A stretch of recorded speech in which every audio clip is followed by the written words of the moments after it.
관련된 거 몇 가지만 좀 여쭙도록 하겠습니다. 1월까지 노상원 전 정보사령관이 수십 차례 방문을 했죠. 그 처음에는 이제 개인적인 운세를 물어봤는데 2024년부터 그 나란 일을 언급했다고 그렇게 말씀하셨습니다. 23년도부터요. 예. 그래서 첫 번째 물어보면 배신자 색출을 위한 군인 명단을 제시하면서 그 점괘를 의뢰했다고 하는데 그런 적이 있습니다. 그때 배신이라고 하는데 어떤 군인이라는 걸 인지를 하셨는가요? 군인이라고 설명을 다 해주셨고요. 이미 다 파악을 해가지고 오신 상태였었고요. 예. 나와 뭔가 문제를 만들었을 때 끝까지 함께 할 수 있는지를 질문을 많이 하셨었어요. 예. 그때 뭐 군 비상겸과 관련된 이야기는 없었습니까? 전혀 없었어요. 예. 몇 명 정도였나요? 그 군인들은? 수십 차례 오실 때마다 군인을 사실 많이 물어보셨거든요. 그러면 아주 많은 숫자로 그냥 기억을 하시겠네요. 네네. 많은 숫자. 그럼 사진이 있었나요? 뭐 이렇게 펜으로 적어왔나요? 아니면 문서를 가져왔나요? 펜으로 적어 오셨어요. 그럼 사진이랑 이렇게 가지고 왔었는가요? 사진을 제가 사주를 보고서 뭔가를 잘 몰랐을 때에 네. 얼굴을 조금 보고 싶다고 했을 때에는 네이버로 찾아가지고 사진을 몇 차례 조금 보여주셨었어요. 그러면 좀 특징적으로 기억나는 군인들이 혹시 있나요? 전혀 기억나지 않아요. 기억은 나지 않는데 군인들이었다. 네. 라는 거고 사람은 기억이 안 는 거고요. 그러니까 그렇게 하면서 배신할 사람이 누구냐? 이렇게 좀 그 배신이라는 표현을 사용하면서 물었다는 거죠. 나와 뭔가 함께 했을 때 끝까지 따라올 수 있는지를 많이 물어보셨고요. 그 네. 군인들마다의 운을 많이 물어보셨어요. 그 사람들의 운. 네네. 그러니까 이 사람들은 신뢰해도 될까? 네. 아니면 이 사람이 뭐 우리 편인가? 아니면 뭐 이런 식의 질문이었다는 거죠. 이 군인이 뭔가 더 올라갈 수 있는 자리가 있는지 운이 네. 나빠서 뭔가 올라가다가 뭐 멈춰지지 않을 것인지를 많이 질문하셨던 것 같아요. 예, 그래서 좀 설명을 해주면 반응은 어땠나요? 노상원 전 사령관은? 내가 보고 뭔가 했던 거와 거의 비슷하다고. 본인이 생각하는 거와 네네. 비슷하게 나왔다 이렇게 말씀을 네. 해주셨고요. 그러면 그 김용현 전 장관에 대해서 그 관련된 언급을 하셨다고 말씀을 하셨습니다. 언론에. 네. 김용현 장관은 어떻게 하셨습니까? 처음에는 그냥 이름하고 생년월일을 가져가지고 오셔서 제가 이제 이분은 그냥 보통 군인은 아닌 것 같아요. 이제 했더니 이 사람이 나중에는 장관이 될 거다. 그때는 장관이기 전이었었거든요.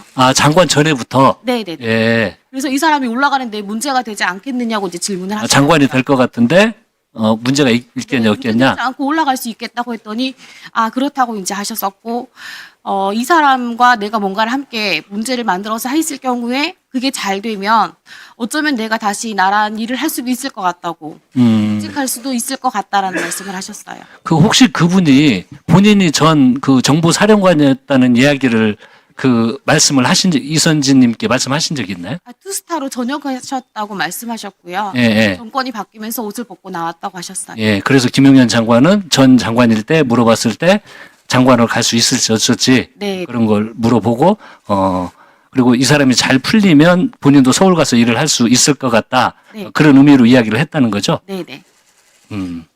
그리고 이 군 내부에서 김 전 장관의 지위를 강화하거나 특정 세력을 뭐 제거한다는 그런 아까 그 배신자 이야기를 할 때 좀 네. 그런 느낌도 혹시 받으신 적이 있나요? 아니요. 그런 적은 없고요. 네네. 근데 하나만 다시 여쭤볼게요. 네. 그 중요한 일이라고 했는데 그 중요한 일에 언론에 나중에 계엄이 터지면서 그 중요한 일이 이거였구나라고 생각한 배경. 그러니까 수십 차례 만났는데 계엄을 이제 언론에서 보셨잖아요. 이선진님께서. 그런데 이게 이 중요한 일이라는 게 이거였구나 하는 걸 인지를 하셨다고 말씀을 하셨잖아요. 네, 항상 오실 때마다 군인에 대한 질문을 굉장히 많이 하셨고요. 그러니까 나이가 어린 분도 나이가 많은 분들도 뭔가 다 마다하자고 다 적어가지고 오셔가지고 항상 질문을 군인들을 많이 하셨었어요. 네. 그래서 어쩌면 진작부터 계획적으로 뭔가 만들지 않았었나. 그래서 이 사람들을 파악을 하기 위해서 저한테 묻지 않았었나라고 생각했어요. 본인이 느낄 때는 네네. 이 사람들을 물어본 게 나중에 뭔가를 도모를 하려고 하는데 네. 도모를 할 때 이 사람들이 과연 이렇게 충성스럽게 같이 일을 할 수 있는 사람인지 어쩐지를 네네. 파악을 해서 이선진님께 물어봤고 그런 느낌이 있었기 때문에 이후에 계엄이 발표하면서 이게 중요한 일이 이거였구라는 걸 인지를 하셨다는 거죠. 네. 네, 감사합니다. 이런 개인정보법 위반 이걸 다 자기가 갖고 있단 말이에요. 예. 그리고 장사를 합니다. 너 어떻게 승진시켜줄게 해가지고 상품권 받고 현금 받고 그러니까 이랬어요. 그 얘기를 하는 거잖아요. 알선수직. 너 이번에 별 달아야지. 네. 뭐 이런 거잖아요. 500만 갖고 와. 그러니까 계엄에 투입될 군인들을 진급시켜 주면서 그걸 빌미로 하여 돈도 챙기고. 계엄에 참여시키거나 아니면 지금 말씀하신 것처럼 장사를 한다든지. 네. 그리고 군인들 이런 거 들고 있으면 이제 군인들이 전보로 오면 딱 이게 딱 마치 알고 하는 알고 것처럼. 하는 것처럼 말해주고 용하다 소문나고. 왜냐면 군 인사 네. 담당자도 이런 정보는 자기가 보지 못 쓰니까. 못했다고까지 이러니까. 너 고모부가 누구지? 그럼 깜짝 놀라는 놀라죠. 예. 지금 뭐 이거 참 이렇습니다.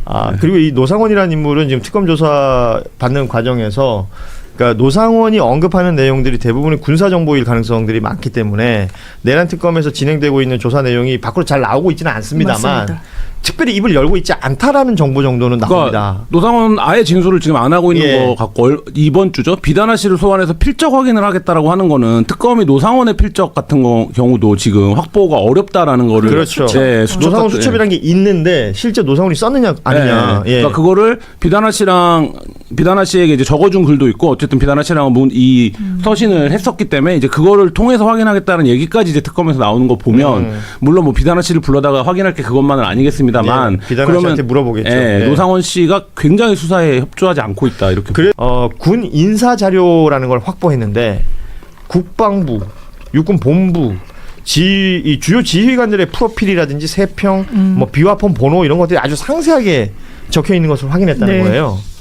자, 노상원 씨는 아시다시피 장성 출신이긴 합니다만 전직 정보사령관이었고 군에서 성비위로 불명예 전역. 불명예 전역을 한 인물이고 뭐 안산에서 있었다는 그 공간도 뭐 무속과 연결돼 있는 이런 공간을 버거보살. 예. 다시 한번 버거보살. 예. 공식 명칭은 아니잖아요. 공식 명칭 아니죠. 예. 버거보살. 롯데리아 버거보살? 예, 예. 네. 우선 햄버거 먹고 시작하자. 예. 쿠폰으로 샀다. 커피 받아와라. 예. 쿠폰. 커피 예. 받아오신 분이 원스타입니다. 그렇죠. 네 잔 카드로 결제했다는 것까지 본인 다 얘기를 했는데 자, 이 인사 관련해서 그러니까 노상원이라는 사람이 전직 군인이 이렇게까지 세세한 정보를 네, 가지고 있을 수 맞습니다. 있느냐? 그러니까 국방부 인사 업무 담당하는 모 대령이 관련해서 이제 언급한 것이 뭐 누구 고모부가 누구라든지 뭐 이 사람 세평이 간적이 아주 세밀했다는 없었다든지 거예요. 이런 내용이 있는 걸 봐서는 이 정도 인사 정보를 가질 수 있는 곳은 방첩사나 네. 아니면 국가정보원 정도 맞습니다. 아니고는 없다라는 거예요. 이런 정보가 여기 모일 수 있었던 이유는 뭐라고 봅니까? 방첩사령관이 노상원 부하겠죠.